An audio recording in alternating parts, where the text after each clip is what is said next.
5월의 첫날입니다. 지난 한 해가 3분의 1이 지났습니다. 우리 가운데 많은 좋은 일, 나쁜 일들 개인적으로 많이 있었으리라 생각이 듭니다. 오늘 본문과 또 이런 우리의 삶을 생각해 보니까 한자 말이 하나 떠올랐습니다. 세옹지마.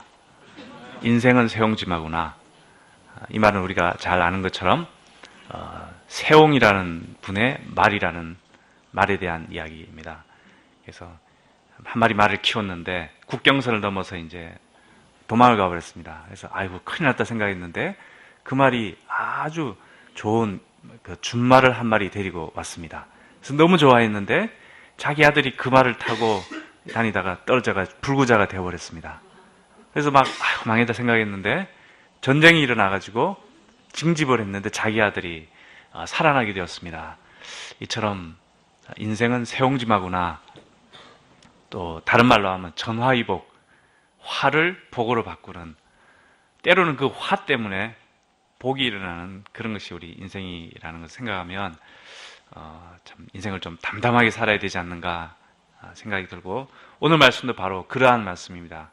세옹지마와 다른 점은 이런 좋고 나쁜 일이 반복되는 가운데 하나님의 어떤 섭리, 하나님의 큰 뜻이 강물처럼 이렇게 인생의 저변에 흐르고 있다는 그런 말씀을 오늘 본문이 우리에게 가르쳐주고 있습니다.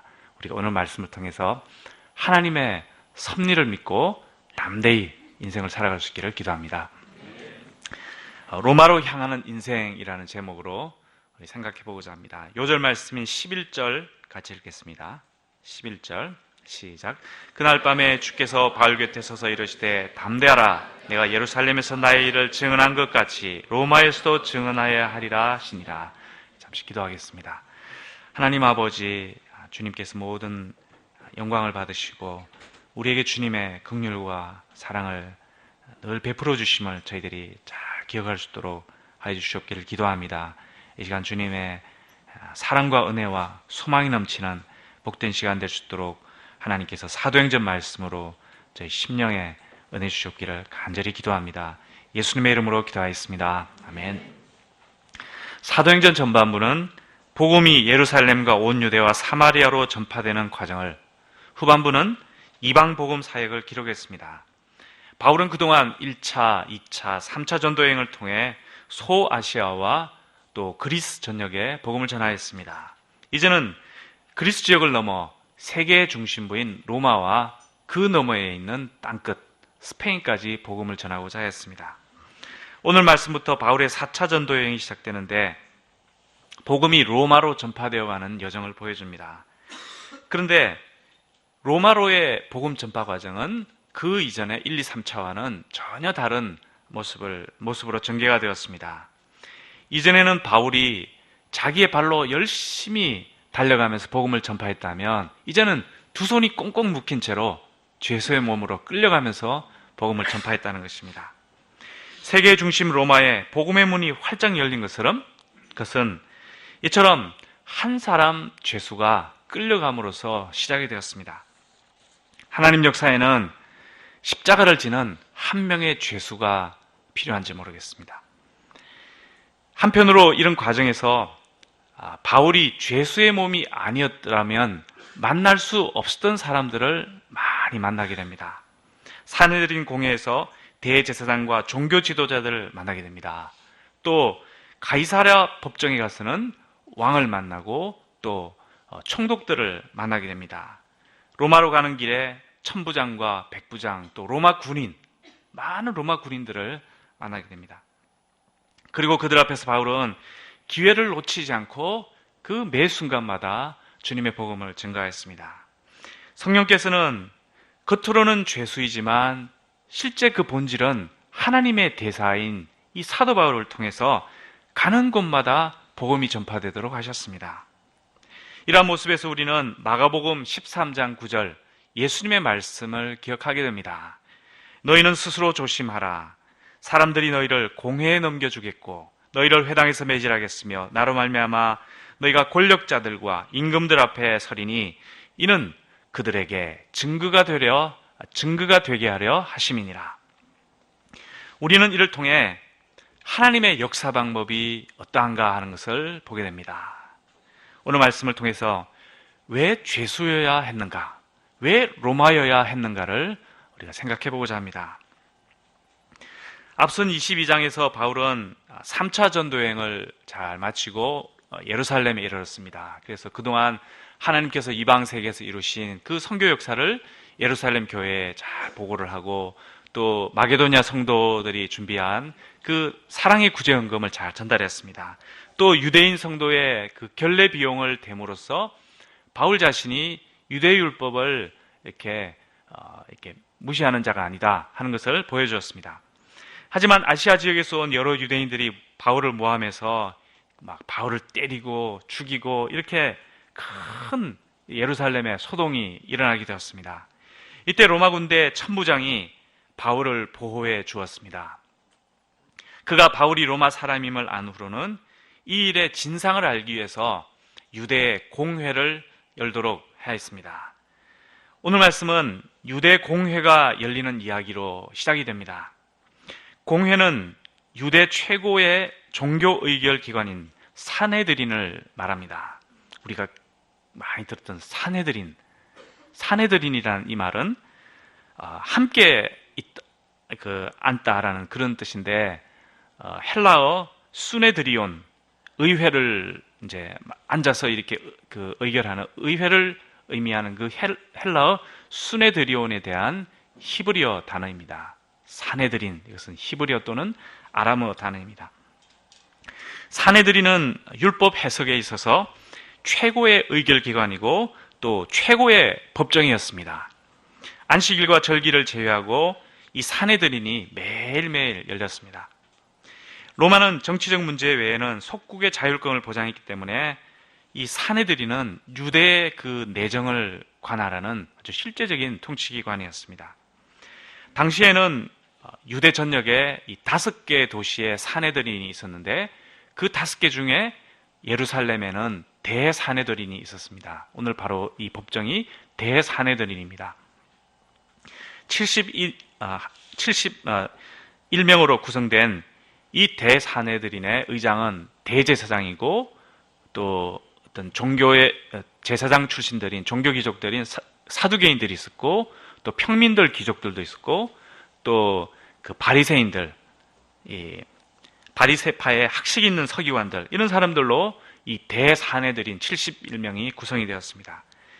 그런데 우리가 이 대산헤드린의 지난 행적을 살펴보면 좀 안 좋은 일을 많이 했습니다. 바로 이곳에서 예수님을 그 사형언도로 했고, 또 스데반을 이렇게 죽이라 했고, 또 베드로와 요한과 같은 이 사도들을 이렇게 핍박하는 이런 기관으로 이렇게 사용이 되었습니다. 오늘 본문에서 천부장은 이 산헤드린을 통해서 이 바울의 일의 진상을 이렇게 알고자 했던 것입니다. 1절을 다시 한번 보십시오. 바울은 공회를 주목하여 말했습니다. 주목했다, 이 말은 노려보았다는 것입니다. 이 대산헤드린 볼 때 바울이 이 하나님의 역사를 핍박하는 대산헤드린 쳐다봤다는 것입니다. 바울은 죄수인데도 이 무시무시한 이 법정 앞에서 전혀 위축되지 않고 이렇게 진정한 그 대재판관이신 이 하나님의 대사로서 이 산헤드린을 쫄아보면서 담대히 지금 이야기하고 있는 것입니다. 하지만 겸손하고도 또 아주 논리적인 말로 자기 자신을 변호했습니다. 여러분 형제들아, 오늘까지 나는 범사의 양심을 따라 하나님을 섬겼노라. 바울은 그들이 오해하는 것처럼 성전을 모독하지도 않았고, 또 율법과 유대 전통을 파괴하려고 하는 사람이 아니라는 것입니다. 지금까지 양심을 따라 하나님을 섬겼노라, 이렇게 말했습니다. 바울은 디모데후서 2장 15절에 디모데에게 이렇게 권면했습니다. 너는 진리의 말씀을 옳게 분별하며 부끄러울 것이 없는 일꾼으로 인정된 자로 자신을 하나님께 드리기를 힘쓰라. 이 말처럼 사도 바울 자신도 부끄러울 것이 없는 일꾼으로 하나님께 자기를 드리고자 힘썼다는 것입니다. 그러나 대제사장 아나니아는 그의 이름처럼 아니야 아니야 하며 옆에 있는 사람 보고 바울이 입을 치라 이렇게 말했습니다. 아나니아는 분봉왕 헤롯 아그리빠에 의해서 AD 48년에 대제사장이 되었습니다. 그는 친로마 정책을 편 자인데 매우 난폭하고 거만했다라고 유대 역사가 요세푸스는 기록을 했습니다. 제사장들로부터 막 세를 받아가지고 막 푸시를 하고 막 이러저러 해가 세를 받아가지고 불을 축적하고 그걸로 막 로마 관료들에게 뇌물을 바치는 이런 사람이었습니다. 이러한 아나니아가 양심을 따라 하나님을 섬긴 그 바울의 진심을 이해할 리가 없었습니다. 입을 치라 하는 것은 뺨을 때리는 것과 함께 유대인에게는 매우 극도의 인격 모독을 의미했습니다. 그런데 바울은 입을 막고 입을 다물었습니까? 3절을 보십시오. 바울이 이르되 회칠한다며 하나님이 너를 치시리로다. 내가 나를 율법대로 심판한다 앉아서 율법을 어기고 나를 치라 하느냐 말했습니다. 아직 바울의 죄도 밝히지 않은 그 상태에서 바울을 죄인 취급하면서 이렇게 하는 것은 불법적이지 않은가 이렇게 야단치는 것입니다. 우리가 로마 사람 이 천부장을 생각해 보면 이 사람은 로마 사람인데 이 바울이 법대로 잘 처리되도록 이렇게 공회도 열고 나중에 가이사라 법정에까지 보내는 이런 법을 잘 지키려고 하는데 하나님의 법을 판결하는 사내들 인해서 이렇게 유법적인 행동을 해서 썩었냐 이렇게 이야기하는 것입니다. 이때 곁에 선 사람들이 바울이 하나님의 대제사장을 모독한다 이렇게 책망했습니다. 이에 바울은 그가 대제사장인 줄 모르고 그랬다면서 정중히 사과를 했습니다. 이 대목에서 바울이 정말 모르고 했을까? 알고 했을까? 여기에 대한 논란이 많습니다. 위대한 종교개혁가 칼빈은 알고 했다. 알고 이렇게 바울이 책망하려고 했다. 이렇게 말했지만 제가 볼 때 그 바울은 율법을 잘 지키고자 하는 분이고 또 오늘 본문에 기초해 보면은 대제사장을 모독할 리가 없지 않았을까 이런 생각이 듭니다. 여하튼 바울은 재판정에 피고로 서 있고 막 이렇게 끌려다니는 모양새지만 실제로는 권세자들 앞에서 전혀 주눅들지 않고 당당하게 말하고 있습니다. 왜냐하면 그는 양심을 다해서 하나님 앞에 부끄러움 없는 일꾼으로 충성했기 때문입니다. 내가 양심을 따라서 부끄러움 없이 하나님께 충성했기 때문에 사람 앞에서 떳떳한 것입니다. 무엇보다 그의 마음에는 분명한 할 말이 있었습니다. 이 사람이 할 말이 분명하면 이게 눈빛이 팍 살아나지 않습니까? 예수님은 그리스도다. 이 할 말이 마음에 분명하기 때문에 절대 이렇게 휘둘리지 않았습니다. 우리가 그리스도인이요 복음 증거자로 살아갈 때 기본적으로 이 세상에 법과 질서를 존중하고 지키는 건전한 시민이 되어야 합니다. 예를 들어서 우리가 대한민국 헌법에서 말하는 여러 가지 의무를 잘 지켜야 합니다. 기억하십니까? 전 옛날에 학생 때 배웠던 국민의 몇 대 의무 했는데 요즘에 많이 바뀌었더라고요. 납세 의무 잘하고 계시죠? 국방의 의무, 또 자녀가 교육받게 할 의무. 옛날에는 교육의 의무라고 그랬는데 지금은 자녀가 교육받게 할 의무, 근로의 의무, 환경보전의 의무, 또 재산권 행사의 공공복리적합 의무, 재산권 행사의 공공복리적합 의무. 이렇게 함부로 부정한 방법으로 돈 벌지 말고 정당한 방법으로 돈을 벌어가지고 공공의 복리에 적합하도록 이렇게 돈을 이렇게 써야 되는 그런 의무가 있다는 것입니다. 이와 함께 권리도 있습니다. 인간의 존엄권, 행복추구권, 평등권, 자유권적 기본권, 생존권적 기본권, 청구권적 기본권, 참정권, 아주 복잡한 이런 권리들을 잘 누리십시오. 이렇게 헌법에 이야기가 되어 있는데 우리가 이렇게 잘 찾아가지고 우리의 권리를 잘 행사해야 합니다. 저는 이 중에서 자유권적 기본권 속에 여러 그 항목들이 나오는데 종교의 자유와 양심의 자유가 있다는 것을 보았습니다. 헌법에 그렇게 보장이 되어 있습니다. 오늘 본문의 바울처럼 우리에게도 범사의 양심을 따라서 하나님을 섬길 자유가 있고 또 우리의 신앙대로 이렇게 사회 질서에 맞게 신앙을대로 살아야 되는 그런 권리가 있습니다. 이것은 성경이 이야기할 뿐만 아니라 대한민국 헌법이 보장하는 국민의 권리입니다. 대한민국 캠퍼스에서는 예수님의 복음을 전파할 헌법적 자유가 있습니다. 우리가 뭐 자유가 없는데 이상하게 가서 하는 그게 아니라 헌법적 자유가 있습니다. 그래서 뭐 핍박을 하든 뭐 어떻게 하든 거기에 개의치 말고 당당하게 우리의 양심을 따라서 신앙의 자유를 따라서 이 하나님의 사랑을 나누는 그러한 일을 우리가 담대히 해나갈 수 있기를 기도합니다. 그렇다고 해서 바울처럼 뭐 회칠한다며 이런 말을 이렇게 해서는 안 됩니다. 바울이 가진 내적 담대함 또 떳떳함으로 우리가 예수님의 그 이름을 증거해야 할 줄 믿습니다. 우리가 백성의 관리를 비방하지 않고 사회 질서를 잘 지키는 가운데 하나님과 대한민국 헌법이 보장하는 양심의 자유와 신앙의 자유를 따라 담대히 그리고 겸손히 이 세상에 예수님의 사랑과 생명을 증거할 수 있기를 기도합니다. 6절을 보십시오. 바울이 가만히 공회원들을 살펴보니 그중 일부는 사두개인이요 또 일부는 바리새인들이었습니다. 현재 바울의 마음에는 이 법정이 중요한 게 아니라 이것을 빨리 벗어나서 로마와 서바나로 가고자 하는 그런 마음이 있습니다. 그래서 이 사두개인과 바리새인들 사이에 이렇게 좀 싸움을 붙인 것 같습니다. 그는 어떤 상황에 대책 없이 그냥 눌러앉는 상황이 이렇게 나를 주도하는 대로 그냥 아무 생각 없이 따라가는 그런 사람이 아니었습니다. 하나님의 복음을 로마에 전하기 위해 그는 매우 능동적으로 또 발빠르게 움직였습니다. 그는 외쳤습니다. 여러분 형제들아, 나는 바리새인이요 또 바리새인의 아들이라. 죽은 자의 소망 곧 부활로 말미암아 내가 신문을 받노라. 부활이라는 단어를 던졌습니다. 이때 바리새인과 사두개인 사이에 부활? 이 말로 막 격론이 벌어지게 되었습니다. 부활이 있다 없다? 있단 말이야 없단 말이야 이렇게 막 사내들인 공회가 시끄러워졌습니다. 왜냐하면 사두개인은 부활도 천사도 영도 없다고 생각하지만 바리새인은 다 있다고 생각했기 때문입니다.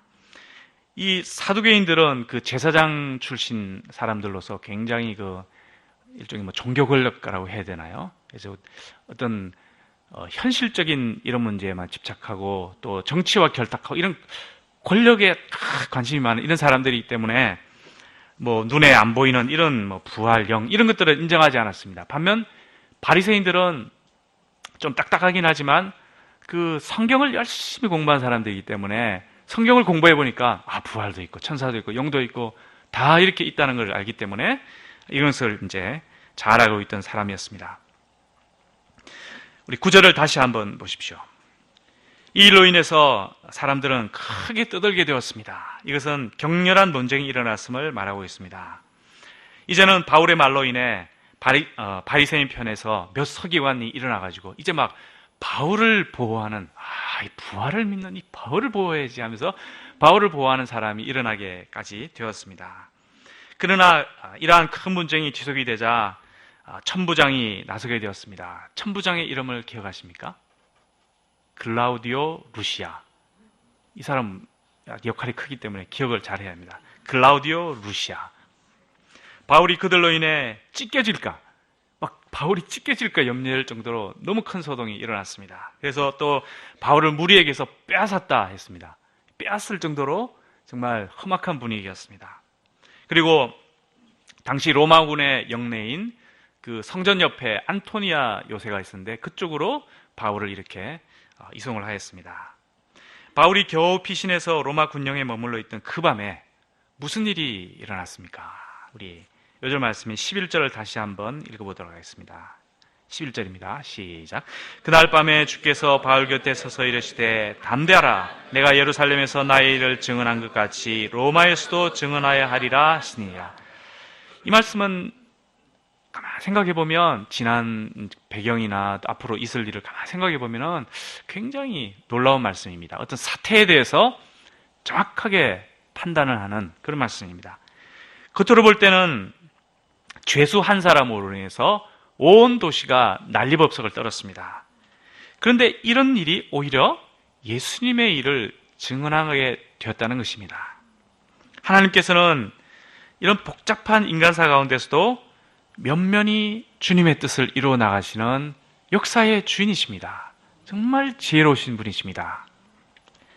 바울은 앞으로 또한 2년가량 그냥 바로 이렇게 로마로 간 게 아니라 가이사랴에서 한 2년 정도 머무르게 됩니다. 그 2년가량 또 그 이상 죄수의 몸으로 로마로 이렇게 호송되어 가는데, 겉으로 보면은 너무나 슬프고 고통스러운 거지만 실제로 그 속을 들여다보면은 주님께서 바울을 통해서 증언하시는, 가이사랴에 가가지고 그 왕을 어떻게 만나겠습니까?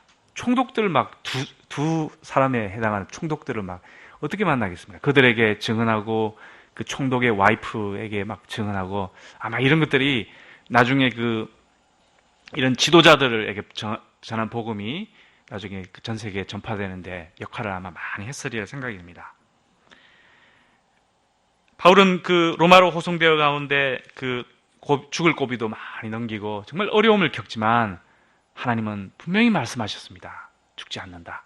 내가 로마로 가서 반드시 주님을 증언할 것이다. 이렇게 말씀하셨던 것입니다. 담대하라. 내가 예루살렘에서 나의 일을 증언한 것 같이 로마에서도 증언하여 하리라. 우리의 믿음의 삶은 이러한 하나님의 섭리라는 큰 그림 속에서 진행되어 가고 있다 하는 것을 우리가 기억해야 할 줄 믿습니다. 우리는 이를 통해 세 가지 정도를 생각해 볼 수가 있습니다. 첫째로 담대하라 하는 하나님의 위로의 음성입니다. 복음의 증인은 하나님의 대사로 영광스러운 일을 하지만 한편으로는 고난을 당할 때가 많습니다. 오해를 받고 비난도 당하고 고소도 당하고 막 폭행도 당하고 죽음의 위협에 처할 수도 있습니다. 또 이렇게 막 불리한 법정에 서게 되는, 모함을 당하게 되는 이런 억울한 일을 당하는, 사람이 억울한 일을 당하면 그 분노로 인해서 너무나 고통스러운 삶을 살게 됩니다. 그러나 복음의 증인은 이러한 인간적인 상황, 겉으로 보이는 이런 상황에 휘둘려서는 안 됩니다. 조금 휘둘릴 수 있을지 모르지만 휘둘리지 말고 하나님을 바라봐야 합니다. 담대하라. 담대하라. 그런 고통 속에서도 내가 너와 함께 한다는 이 주님의 위로의 음성을 잘 들어야 합니다. 사도 바울은 이 고린도 후서를 보면은, 우리 얼마 전에 일용할 양식이 쭉 진행됐던 고린도 후서를 보면은 얼마나 바울이 이 사도행전 과정 가운데서 많은 고통을 당했는가, 그런 이야기들이 이제 많이 나오는데 이런 놀라운 이야기를 하고 있습니다. 찬송하리로다.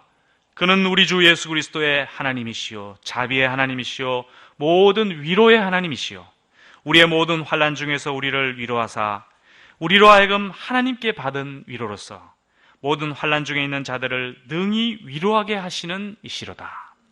그리스도의 고난이 우리에게 넘친 것 같이 우리가 받는 위로도 그리스도로 말미암아 넘치리로다. 그리스도로 말미암은 고난이 넘친다면 그리스도로 말미암은 위로도 넘친다 하는 것을 기억해라는 것입니다. 둘째로, 이런 고난 가운데서 복음이 증거되고 있다는 것을 인식해야 합니다. 하나님은 예루살렘에서 나의 일을 증언한 것 같이라고 말씀하셨습니다. 바울의 입장에서는 정말 너무나 힘들고 위축되는 일이었지만 이런 고난들을 통해서 바로 고난 때문에 주님의 이름이 증언되고 있다는 것입니다. 바울은 이것을 생각하고 위로를 얻고 힘을 덧입고 또 방향을 찾아서 자기의 갈 길을 분명히 가라는 것입니다. 핍박을 받을 때 선한 양심으로 이렇게 잘 감당하면은 그 핍박이 오히려 그 증언의 기회가 되는 경우들이 많이 있습니다. 예를 들면 우리가 가정에서 핍박을 받을 때 이것을 선한 마음으로 잘 견디면 이것이 그 증언의 기회가 됩니다. 핍박을 받을 때 막 나도 화를 내고 막 인간적으로 이렇게 함부로 하고 그러면 오히려 복음이 막힙니다. 선한 양심으로 예수님을 생각하면서 핍박을 이렇게 잘 감당을 해야 합니다. 우리 가운데도 이런 예들이 많습니다. 예전에 예수 믿는다고 핍박하던 그 부모님과 가족들이 그 핍박을 담담히 감당하는 그 모습을 보고 또 열심히 살아가는 그 모습을 보고 이렇게 마음 문이 열려서 신실한 믿음의 사람으로 변화되는 그런 경우들이 많이 있습니다. 저의 경우도 생각해 보면 제가 부족한 가운데 이렇게 핍박을 주변에서 받았을 때 요즘은 가족들을 만나면 너무나 변화가 되셔가지고 제가 너무 세속적이 된 것 같아요. 만나면 성경 이야기하고 하나님 이야기하고 참 너무나 부끄러운 감사한 그런 일입니다. 또 우리도 여러 가지 어려움 속에서 그 선한 양심으로 핍박을 잘 감당하면은 도수장으로 끌려가는 어린 양과 같이 잠잠한 그 예수님, 막 말하는 게 잠잠한 예수님처럼 이렇게 선한 양심으로 핍박을 감당하면 하나님께서 이를 통해서 주님의 이름이 증언되게 하시는 선한 일을 이루십니다. 또 직장 가운데서도 우리 목자님들이 그 술, 담배 안 한다고 막 타박을 많이 받았는데 이 좋은 영향력을 끼치는 경우들이 참 많습니다. 우리 진다니엘 목자님 생각하더라도 예전에 직장에서 LG 다닐 때 술 핍박을 많이 받았는데 담담히 이를 이겨냈을 때 나중에는 이 상사와 동료들이 우리를 위해 기도해달라 하는 그런 직장의 제사장 역할을 했다는 그런 미담이 있습니다. 요즘도 그러시죠? 우리가 핍박받는 중에 선한 양심으로 이를 잘 견딘다면 사실 하나님의 사랑을 생각하면 사랑으로 이렇게 견뎌야 하는 것입니다. 이렇게 반발하는 게 아니라 사랑으로 견디면 오히려 그 핍박이 하나님의 사랑을 나타낼 수 있는 좋은 기회가 된다는 것을 우리가 잘 명심할 수 있기를 기도합니다. 셋째로 하나님께서는 우리 개개인에게 계획을 갖고 계십니다. 바울에게는 이런 계획이 있었지만 우리에게도 계획이 있을까? 이게 사실 우리의 질문입니다. 그런데 성경을 두루 보면 우리 개개인에도 하나님이 계획을 갖고 계신다, 섭리하신다 하는 것을 볼 수가 있습니다. 하나님께서는 바울을 통해 로마의 복음을 증언하고자 하시는 계획을 갖고 계셨습니다. 그래서 바울이 겉으로는 죄수고 막 호송되어가는 이런 사람이지만 하나님은 이 모든 과정을 통해서 그 중간 가이사라 또 풍랑 만났을 때 로마 이 모든 과정에서 특히 이제 로마의 복음을 증언하고자 하시는 하나님의 큰 뜻, 큰 그림이 있었다는 것입니다. 이와 같이 하나님은 개개인의 삶 속에서도 어떤 계획을 갖고 계십니다. 우리가 살아있어서 계획을 세우는데 하나님이 우리를 향해서 계획을 안 세우시겠습니까? 우리를 향해서 계획을 세우시고 뜻을 두시고 큰 그림 가운데 우리를 인도하십니다.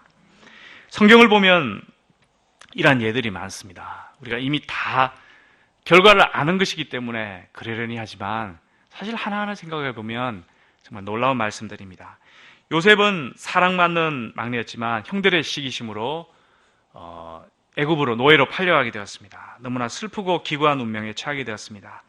그런데 그렇게 되었기 때문에, 그렇게 노예로 팔려갔기 때문에 하나님께서는 요셉을 통해서 만민을 구원하는 역사를 이루셨습니다.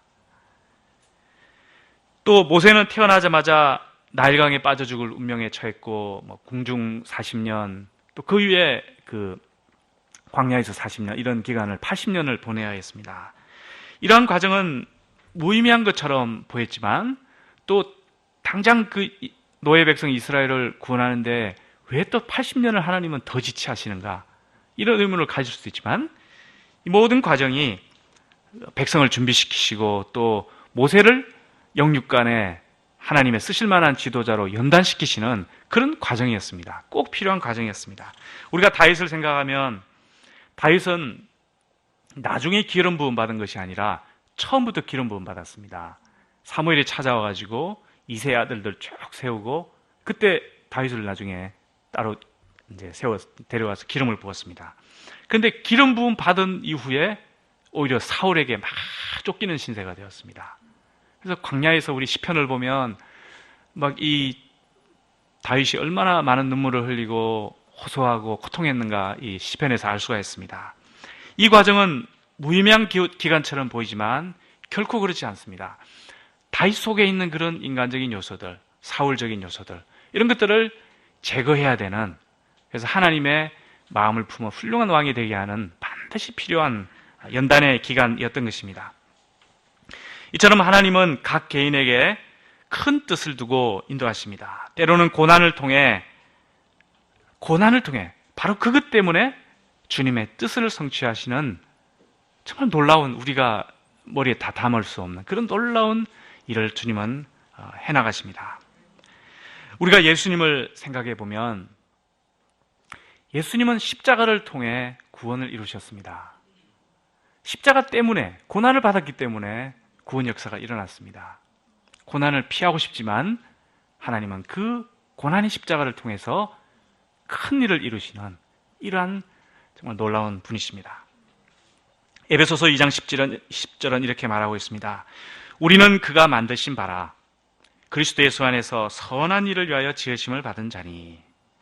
사실 이 말씀이 UFO를 탄생시킨 아주 내적인 말씀이 되었습니다. 사무엘 선교사님 마음에 우리는 그 운명에 울던 그 한 젊은이에게 우리는 그가 만드신 바라 그리스도 예수 안에서 선한 일을 위해 지으심 받은 자니.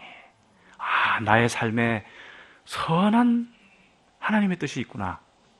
이것으로 한 청년이 변화되고, 바울처럼 한 청년이 변화되고 온 정열을 다해서 이렇게 일했던 것이 바로 오늘날 우리 예배파 하나님의 역사인 것입니다. 이처럼 우리 삶 속에 담긴 하나님의 선한 뜻, 선한 목적, 그것을 발견하는 것이 정말 우리 인생에, 특히 우리 젊은 그 청년들에게는 너무나 중요한 일입니다. 우리가 인생을 살아갈 때 여러 가지 일들을 만납니다. 크고 작은 일, 좋은 일, 나쁜 일, 많은 일들을 만나는데 우리가 주로 우리 삶을 돌아보면 이런 일들에 막 매여가지고 실험하고 이렇게 시간을 많이 보냅니다. 그래서 저도 이렇게 삶을 보면 이 삶은 일주일이 아닌가. 이 일주일 단위로 후딱후딱 막 지나갑니다. 너무나 반복되고 단조롭고 이런 것 같은 그런 삶인데, 그래서 우리가 작은 일에 막 매여가지고 월요일은 뭐 하지? 화요일은 뭐 하지? 있잖아요. 요일마다.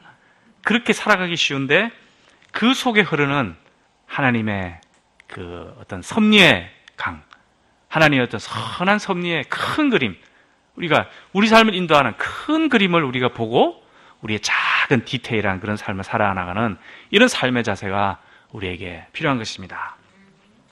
그러할 때 우리는 삶 속에서 당하는 이런 작은 일에 매이지 않게 됩니다.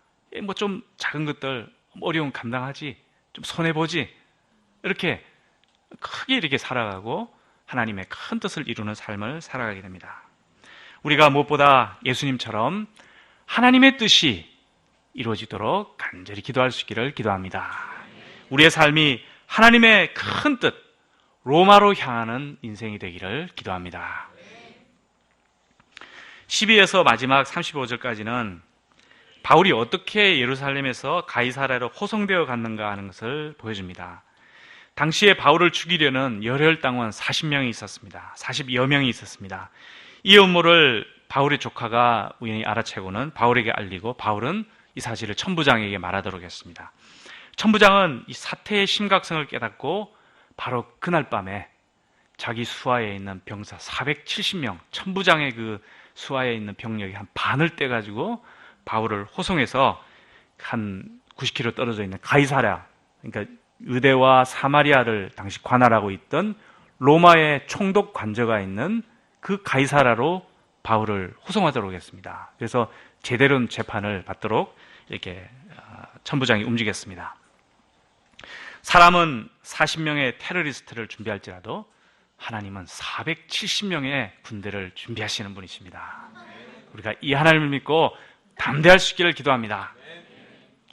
천부장 클라우디오 루시아는 총독 벨릭스에게 보내는 편지에 사내들인 공회를 통해 알아본 바로는 바울을 죽이거나 또 결박할 이유가 없다.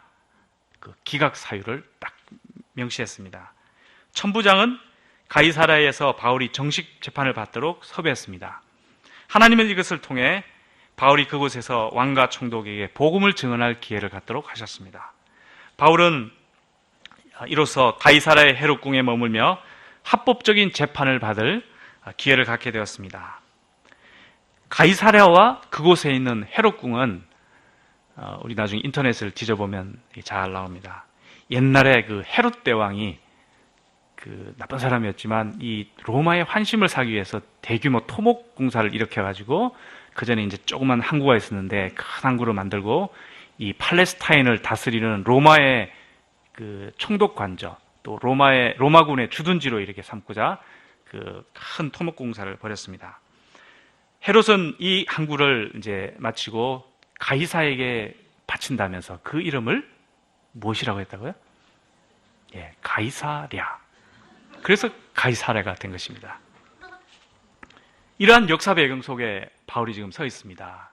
벨릭스 천부장은 이렇게 하고 앞으로 총독 벨릭스는 이렇게 하고 또 사내들인 공회원들은 이렇게 하고 헤롯은 이렇게 했고 이런 그 여러 역사적인 그 정황 가운데 바울이 지금 서 있습니다. 세상은 늘 이처럼 이렇게 돌아가고 저렇게 굴러갑니다. 그러나 하나님은 이 모든 일 가운데서 바울을 통해 예루살렘과 가이사랴와 로마의 복음을 전하고 계신다 하는 것을 우리가 기억하게 됩니다. 이 모든 과정이 하나님께서 복음 전파를 위해 쓰시는 도구였습니다. 그렇다고 이제 그러한 과정이 무의미하다 이런 것은 결코 아니고 하나님은 인간의 역사에 그런 공간이나 시간이나 사람을 통해서 주님의 뜻을 이렇게 이루어가시는 분이다 하는 것을 이야기하고 있습니다. 우리가 다시 한번 마가복음 13장 9절 말씀을 생각해 보면 하나님께서는 복음 전거자를 권력자들과 임금들 앞에 서게 하실 때가 있습니다. 그 이유는 이런 법정을 통해 그들에게도 예수님을 증거하기 위해서입니다. 그 사람들 입장에서 생각해 보면은 복음을 들을 기회가 사실 없었을 것입니다. 저기 민초들 가운데 있는 그 복음 역사를 이 사람들이 어떻게 듣겠습니까? 근데 자기가 재판하는 그 죄수의 입을 통해서 복음을 듣게 되는. 그래서 이걸 보면 하나님은 고관들도 사랑하시는구나. 왕과 고위 권력자도 사랑하시는 분이시다. 하나님은 만민을 사랑하시는 분이시다. 이것을 우리가 생각해야 됩니다. 하나님께서 세상 법정이나 핍박을 증거의 도구로 쓰실 때 우리가 어떻게 대처할 것인가? 우리가 바울을 생각해 보면은 믿음이 있을 때 이런 상황 속에 휘둘리지 않고 그 상황을 헤쳐나가고 하나님 역사에 쓰임받는 것을 보게 됩니다. 그러므로 우리 자신의 그 응전의 방식이 중요합니다. 어떤 것이 도전에 올 때 핍박을 받고 좋은 일이 생기고 끌려가고 막 돌맞고 입치고 이런 막 도전이 올 때 그때 내가 어떻게 응전할 것인가? 그 응전의 방식이 중요한 것입니다. 상황이 이렇게 막 두려워가지고 막 묻히는 것이 아니라 상황을 주도해 나가는 그런 스피릿이 어디서 올까요? 우리 선교 형제님의 말을 빌리자면은 멘탈을 잘 잡아야 한다. 멘탈을 잘 잡아야 된다. 재밌는 표현인 것 같습니다. 멘탈이 붕괴되지 않도록.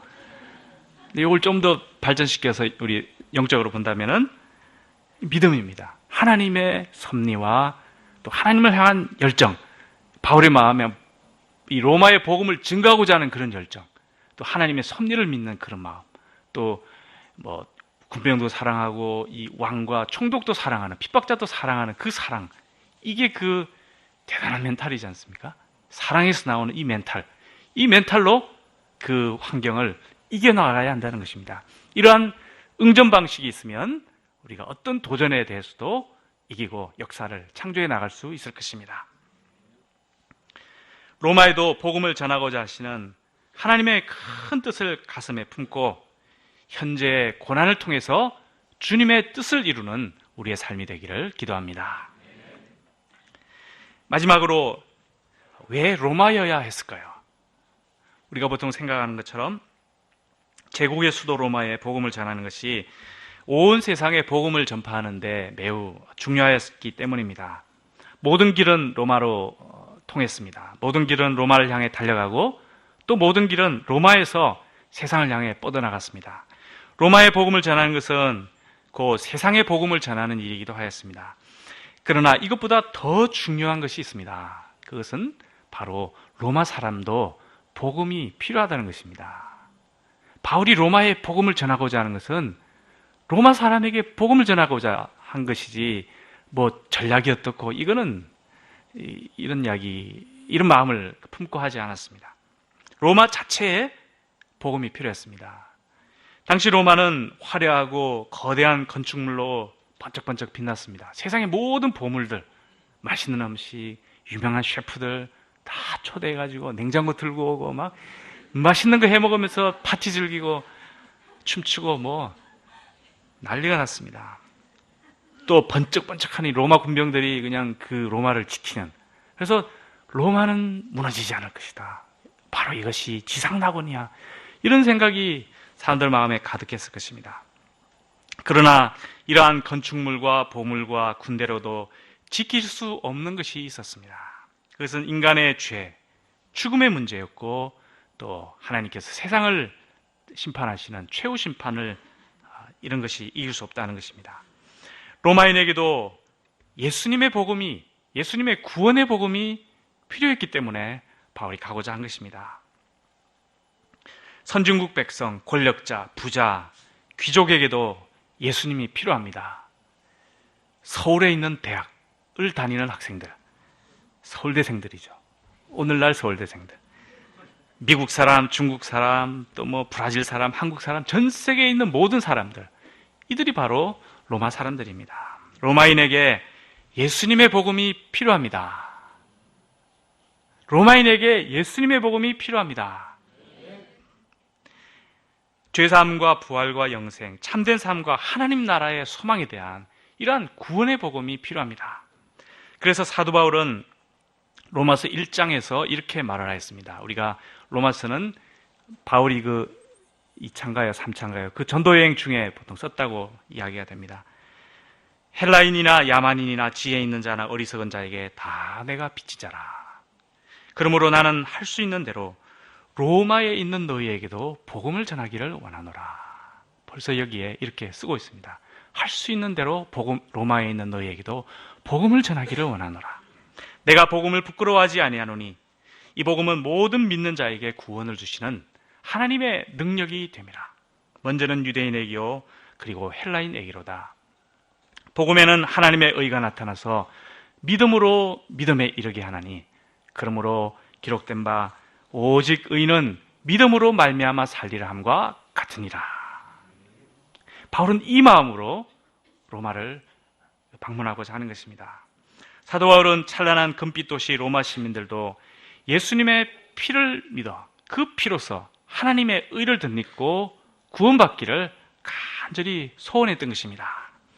선교적 차원이 아니라 로마인을 사랑해서 로마로 가고자 하였습니다. 어떤 고난이 있더라도 로마에 있는 양들을 만나고자 가고자 하였습니다. 다 내가 빚진 자라. 그러므로 나는 할 수 있는 대로 로마에 있는 너희에게도 복음 전하기를 원하노라. 우리가 이러한 빚진 자의 심정으로 온 세상에 예수님의 십자가 사랑을 나눌 수 있기를 기도합니다. 우리의 삶이 하나님의 큰 뜻을 품은 로마로 향하는 인생임을 잊지 않을 수 있기를 기도합니다. 기도하겠습니다. 하나님 아버지, 예수님의 십자가 사랑으로 저희 죄인들을 구원하시고 사랑하시고 정말 하나님 나라에 참 소망 주시고 이 땅에서 참 복된 삶을 살아가게 하신 것을 감사합니다. 저희들이 너무나 큰 사랑의 빚을 진 자들임을 고백합니다. 저희들이 바울의 마음 배우게 하여 주시옵소서. 빚진 자의 심정으로 로마에 있는 사람들에게 모든 고난을 뚫고 가서 주님의 십자가의 사랑, 구원의 도를 나누고자 하는 그 안타까운 목자의 심정을 저희도 배우고 실천하며 이 복음이 주는 주님의 큰 은혜를 함께 나누는 우리의 삶이 되도록 축복하여 주시옵기를 간절히 기도합니다. 무엇보다 이번 세계선교보고대회가 이러한 예수님의 십자가의 사랑을 함께 나누는 복된 시간 될 수 있도록 축복하여 주시옵소서. 감사드리며 예수님의 이름으로 기도하였습니다. 아멘.